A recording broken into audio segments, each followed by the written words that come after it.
My name is Eli Dawson, 33 years old from Bridgeville, Delaware. My brother said family came first, until he forged our father's will, stole the family business, and left me with nothing. He thought I'd disappear. He was wrong. I vanished to build a new name. Then came back to bury his. Before we dive in, make sure to hit that like button, subscribe, and turn on notifications, because what you're about to hear isn't just a story. It's a slow-burn revenge, built on betrayal, blood, and justice. Now buckle up.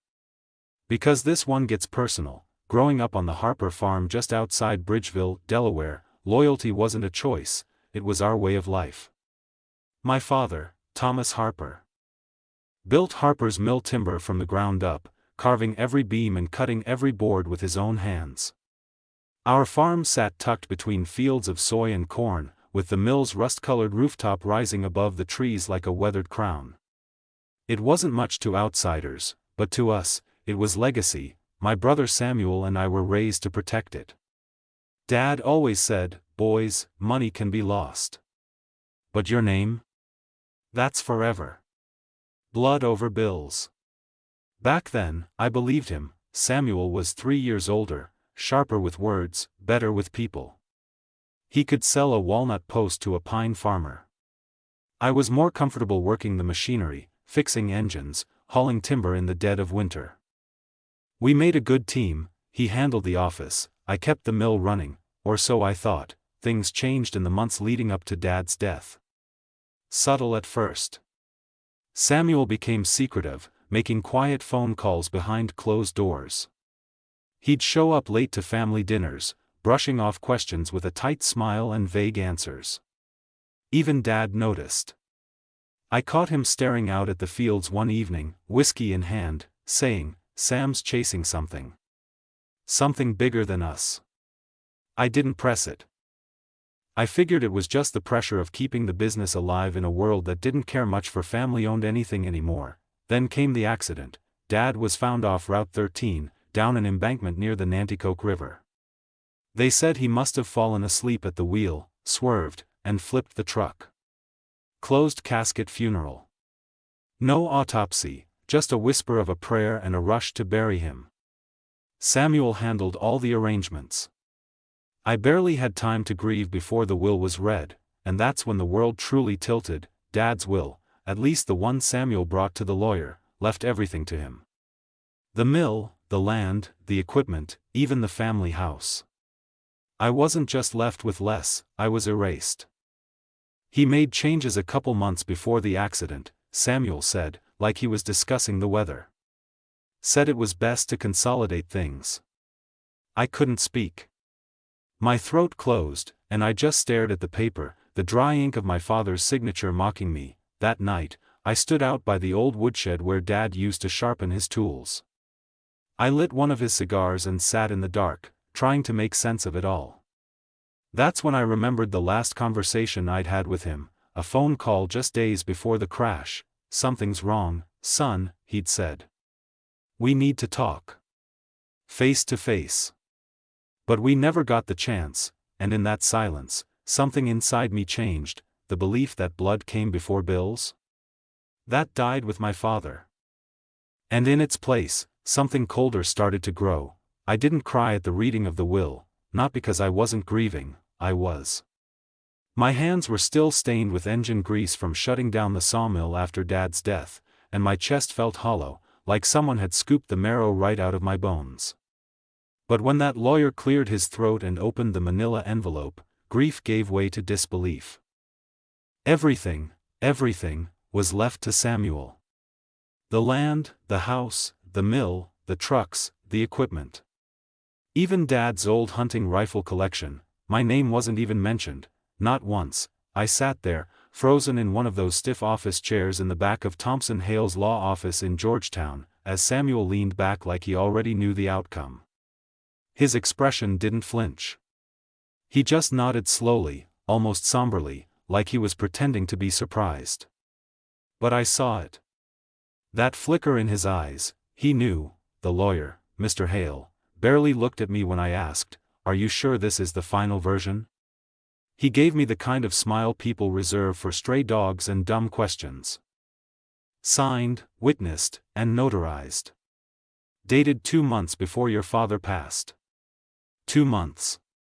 That's about the same time Samuel started acting different. I felt sick. Back at the farm, the house was already changing. Dad's recliner was gone. Samuel had moved into the master bedroom, repainted the kitchen, and replaced the cross above the dining table with some cheap abstract canvas that didn't belong in a place like ours. Even the air smelled different. Like pine-scented cleaner and something sour underneath. That night, I wandered into Dad's office while Samuel was out. I hadn't stepped foot in there since the accident. Dust clung to the bookshelves, and the old roll-top desk sat exactly how Dad had left it, or so I thought. But the top drawer had a new lock on it. Shiny. Unworn. Dad didn't believe in locks. He believed in trust. I stared at that drawer, heart pounding, and knew there was something inside I was meant to find. But I didn't have the key, yet. I spent the next few days in a fog, watching from the sidelines as Samuel played the role of grieving son and Newtown businessman. He walked around like he owned the county now. Making deals. Smiling at church. Talking about expanding the mill, maybe modernizing. I kept hearing Dad's voice in my head, blood over bills. But that will had flipped it. Samuel chose bills, and I couldn't shake the feeling that Dad didn't make that change willingly. The will wasn't just unfair, it wasn't his, and I wasn't going to stop until I proved it. The ground in Bridgeville holds more than roots and bones. It holds secrets. After the will fiasco, I couldn't sleep.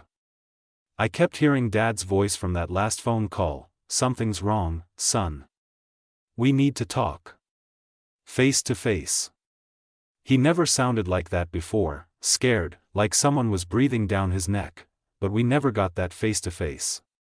Just a flipped truck on a lonely stretch of road outside Seaford. And a funeral that moved faster than grief had time to catch up. I needed answers. And answers never sit on the surface, they're buried deep. I started with the coroner's report, took some doing, but a friend at the county clerk's office owed me a favor from high school. When I finally got my hands on the paperwork, I sat in my truck in the courthouse parking lot and read every word twice. The official cause of death? Blunt force trauma from the crash. But here's what caught my eye. The time of death was estimated between 9:45 and 10:30 p.m. The thing is, Samuel told me he spoke to Dad that night around 10:15. That didn't add up. Then there was the autopsy, or lack of one. The report said it wasn't deemed necessary. No signs of foul play, no toxicology, just some photos, a few broken bones, and a checkbox labeled closed case. Bridgeville might be small, but even we don't just shrug off the death of a man like Thomas Harper. Unless someone wants it shrugged off. I drove to the crash site that same evening. It was still cordoned off with fading orange tape, half dangling from the guardrail. The grass was scorched from leaked fuel. I walked the shoulder with a flashlight, scanning for anything the cleanup crew might have missed. At the edge of the woods, I found it, glass. Not just any glass, but a broken lens from a pair of reading glasses. Dad always kept his in the glove compartment, never wore them while driving. So how'd they end up 30 feet from the truck? Someone had opened that glove box. Someone had been with him. The next day, I drove to the garage that towed Dad's truck. The manager, Randy, had known our family for years. I asked if I could take one last look inside the cab. He hesitated, but then he nodded and tossed me the keys. There was a scuff mark on the inside of the driver's door, deep, fresh, not from the crash. More like a boot had shoved it open. And the ignition? It had scratches. Like someone had fumbled with the keys. Or maybe tried to hotwire it. I left the garage sick to my stomach. My hands were shaking, not from fear, but from rage. This wasn't just an accident. It was staged. Rushed. Covered up, and I was starting to believe Samuel wasn't just hiding the truth about the will. He might have buried more than just our father. Bridgeville was full of graves, and I was ready to start digging. After I left the farm, I didn't look back. Bridgeville no longer felt like home. it felt like a trap. Every dirt road, every church bell, every nod from neighbors who didn't know the truth just twisted the knife deeper. Samuel had made sure I had nothing, no land, no legacy, no place to stand. So I did the only thing I could, I disappeared. I moved 30 miles northeast to Milford, just far enough that no one recognized my face, but close enough to keep eyes on the places that mattered. I checked into a cheap room behind a gas station on Route 113 and started going by Eli Dawson, a name I pulled out of a novel I'd read once as a kid. By day, I worked for a small irrigation outfit. We repaired sprinkler systems for farms all over Kent and Sussex counties. The work was quiet, sweaty, and honest. And it kept me moving. Harrington, Greenwood, Felton. I was crawling across the same soil that once belonged to my father, except now I was a ghost riding under a different name, but while I was fixing busted pipes and digging through wet soil, I was also digging for something else, truth. I started with public records. Land deeds. Property sales. Tax statements. Every night after work, I sat in the Milford Public Library scouring digital databases, drinking stale coffee from the vending machine. That's when I found the first crack in Samuel's mask.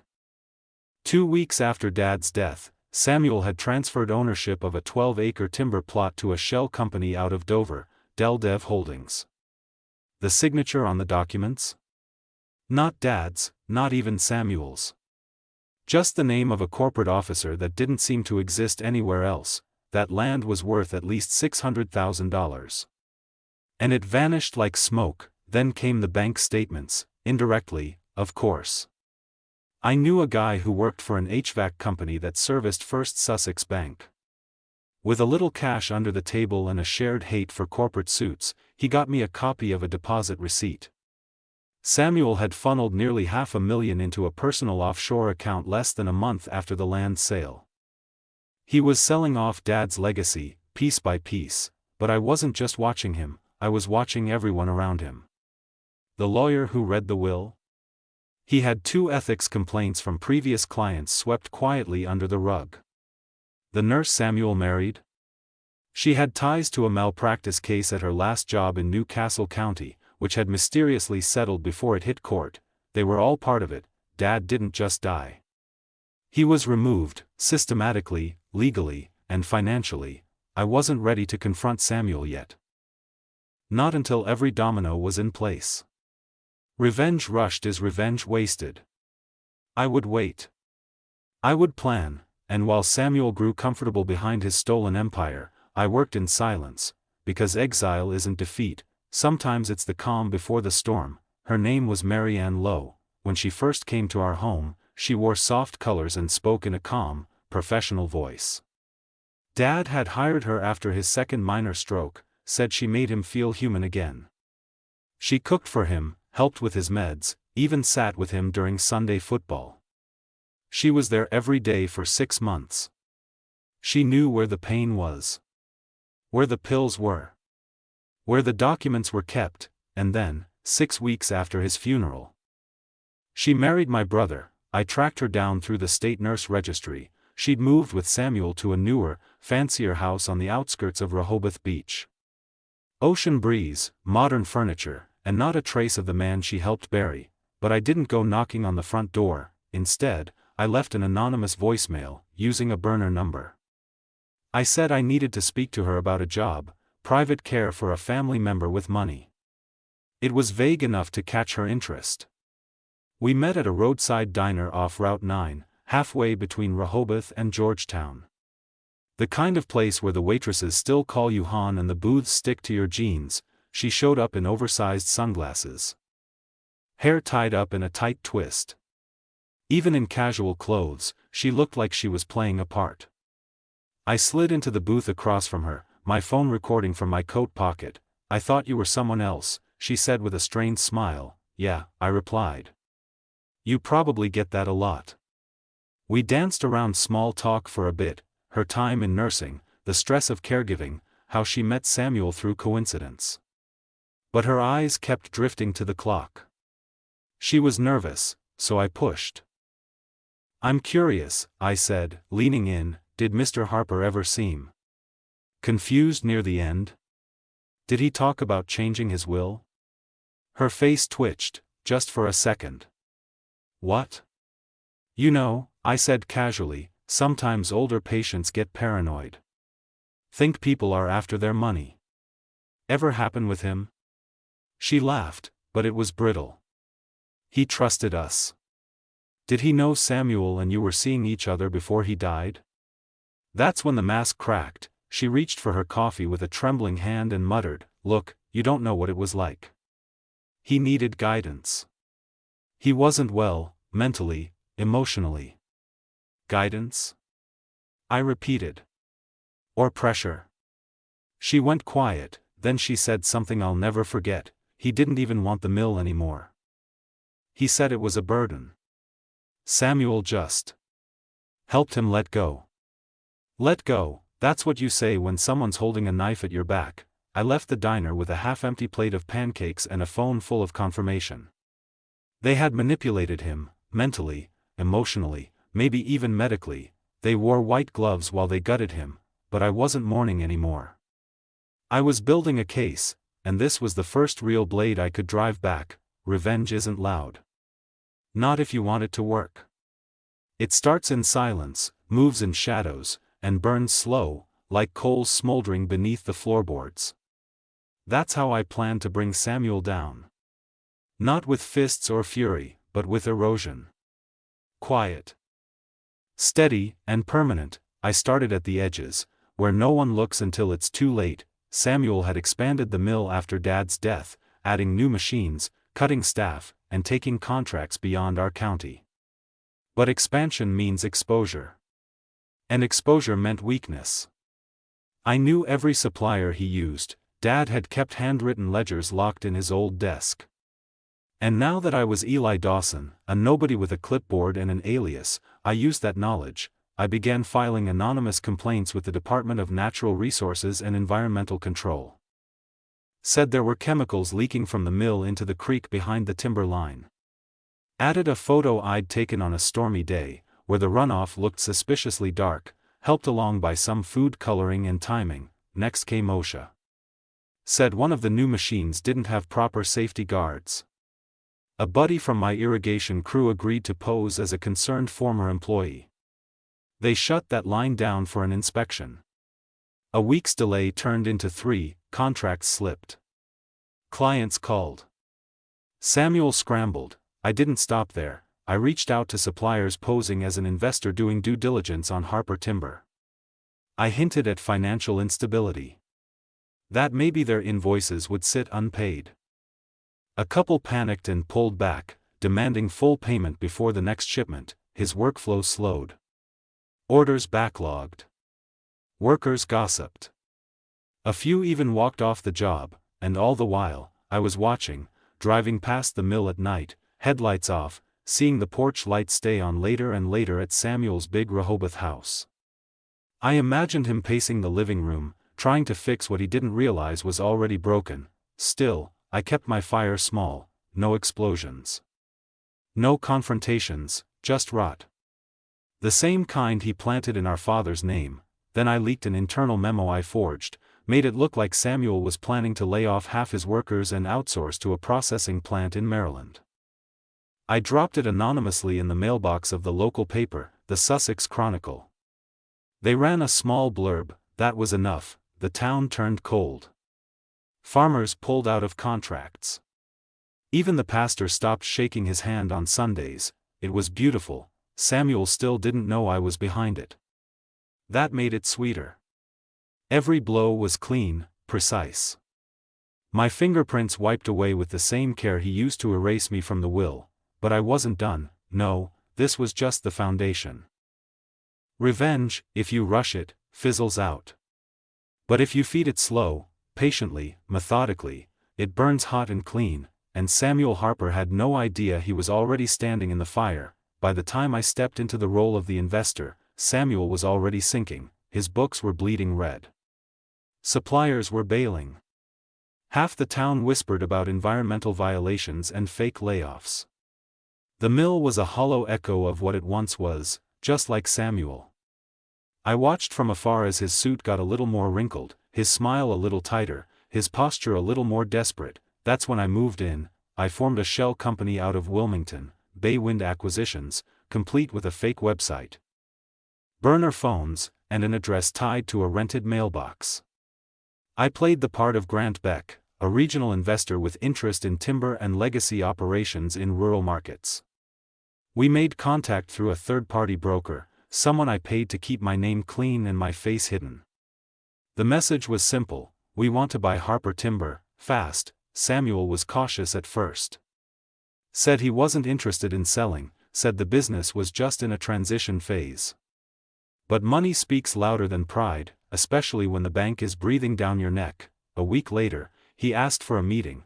I rented a corner office in Dover, dressed in an off-the-rack suit, dyed my hair darker, added a touch of southern drawl for effect. My old buddy Tyler played my assistant, clipboard, coffee, and all. We let Samuel wait 10 minutes in the lobby before calling him in. When he walked through the door, he looked like a man who hadn't slept in a month. His shoulders were sagging. His wedding ring was gone, perfect. We talked numbers. He tried to act shrewd, but I could see it in his eyes. He needed out. He was on the verge of collapse, and this offer was a lifeline wrapped in a briefcase. We negotiated. I let him think he was driving the deal. But every clause, every line in the contract had been crafted with one goal: complete and final ownership. The moment he signed, the last piece of Harper Timber would be mine. He signed 2 days later. Sitting in that same office, pen shaking slightly, he scribbled his name on the last page and looked up at me with the hollow eyes of a man who had just sold his soul. "It's hard to let go," he muttered. "This place meant something once." I nodded. Legacy is a heavy thing. We shook hands, and just like that, he handed me our father's kingdom. He left without knowing the truth. No idea who Grant Beck really was. No clue that the man who had just bought his last shred of power was the very same brother he betrayed. As the door closed behind him, Tyler broke character for the first time all week and let out a slow, stunned whistle. "That was cold," he said. I smiled. It was justice. I had the land, the name, the legacy. Now it was time to take back the truth, and show Samuel just how sweet revenge can really taste. I didn't plan to see him again. I thought I could just take the mill, restore the legacy, and let the truth rot in his bones. But the more I stared at that deed with my name on it, the more I walked through Dad's old office, touched the carved initials in the workbench, smelled the faint trace of cedar and sweat, I realized silence wasn't enough. Samuel had stolen everything and rewritten the story. Now, he was going to watch me rewrite it again, with his own eyes. I called him to the mill the next morning under the pretense of a final walkthrough. Said the new owner wanted to speak with him before operations officially transferred. He agreed. Probably thought he had one last chance to kiss up or negotiate something for himself. A foot in the door. A favor. When he pulled into the gravel lot, his car was coated in dust. He stepped out, squinting up at the mill like he didn't recognize it anymore. His clothes hung loose on him, like the stress had eaten 10 pounds off his frame. That used to give me satisfaction, now it just felt necessary. He stepped into the office expecting to see Grant Beck. Instead, he saw me, no dye in my hair. No accent. No cheap suit. Just me, Thomas Harper's son, standing in the very place we were supposed to inherit together. He froze. I didn't give him the chance to speak. "You forged the will," I said. "Pressured Dad while he was sick. Married Marianne while she still had access to his meds. Sold his land through shell companies. And took everything he built, for cash." His jaw clenched. "You don't know what you're talking about." "Oh, I do. I've got recordings. Paper trails. A coroner's report with enough holes to drive a logging truck through. And a very long list of people who are starting to remember things differently." He swallowed. "Why now?" "Because I wanted to make sure when you fell, it was permanent. I slid a folder across the desk, copies of every forged signature, every bank transfer, every recorded whisper Marianne let slip. You can try to deny it. But from this point on, you don't own this land. You don't own the name. And you sure as hell don't own me. He looked down at the folder, hands trembling. For a moment, I thought he might cry. But then he stood, straightened his shirt, and muttered, "You always were the quiet one. Should have known you'd wait for the perfect time to stick the knife in." I didn't smile. "This isn't a knife, Samuel. This is a mirror." He left without another word. No boxes, no handshake, no parting shot. Just the sound of his boots across the hardwood floor, and the door slamming behind him like a final chapter snapping shut. I stood alone in the office, the silence pressing around me, and for the first time in years, I could breathe. The first thing I did was take Dad's nameplate out of the drawer, Thomas Harper, founder. I polished it with an old shop rag and placed it right back where it belonged, on the corner of his desk, facing the door. That small gesture meant more than any contract or court document ever could. The mill was home again. Harper's Mill had always been more than timber and tools. It was a heartbeat in our family and this town. Under Samuel's rule, it had become a hollow shell, machines that didn't run. Locals pushed aside for out-of-county hires, greed in every corner. But now? Now it was going to be what it was meant to be. Rebuilding didn't happen overnight. The roof leaked in places. One of the old saws had rusted clean through. The workers Samuel hadn't scared off were wary. But I showed up every day at sunrise, work boots laced, sleeves rolled. Side by side with the crew, I cut boards, fixed belts, repaired flood damage from the storm the year before. Word spread, Benny Rogers came back. He'd worked with Dad for 15 years before Samuel let him go. Then came the Martinez brothers, who hadn't touched a log since they were forced to take warehouse jobs in Dover. I rehired them all. Not out of pity, but out of purpose. The town noticed. Local builders stopped in to shake my hand, some even just to look around like they were seeing a ghost rise from the grave. I donated scrap wood to the church for pew repairs. Helped the school build new bleachers. Gave steep discounts to families fixing up their homes. It wasn't charity. It was restoration. Every beam we cut, every nail we drove, it was like driving back the rot Samuel had planted. And with each passing week, the Harper name didn't sound like a cautionary tale anymore. It sounded like legacy. The sign out front got a fresh coat of red paint, bold white letters brushed carefully over the wood. Harper's Mill, BST 1981. Below it, I added a new line, built on truth. Rebuilt for good. One afternoon, I found myself standing in the same spot where Dad used to take his lunch breaks, beside the tall oak overlooking the back acres. The wind rustled through the branches, and for a second, I swore I could hear his voice. "You did good, son." I didn't set out to be a hero. I didn't even set out to be the owner. I just wanted the truth, the kind that was taken from me, from Dad, from this whole damn town. Revenge brought me back. But redemption made me stay. Samuel tried to bury me. Erase me. Steal what wasn't his, but I rose with the timber, and in doing so, I didn't just reclaim what was lost, I became the man my father hoped I'd be. If you made it this far, thanks for listening to my story. Let me know in the comments, do you think I went too far? Or did Samuel get exactly what he deserved? Hit like, subscribe for more twisted family tales, and remember, some roots run deep. But some rot from within.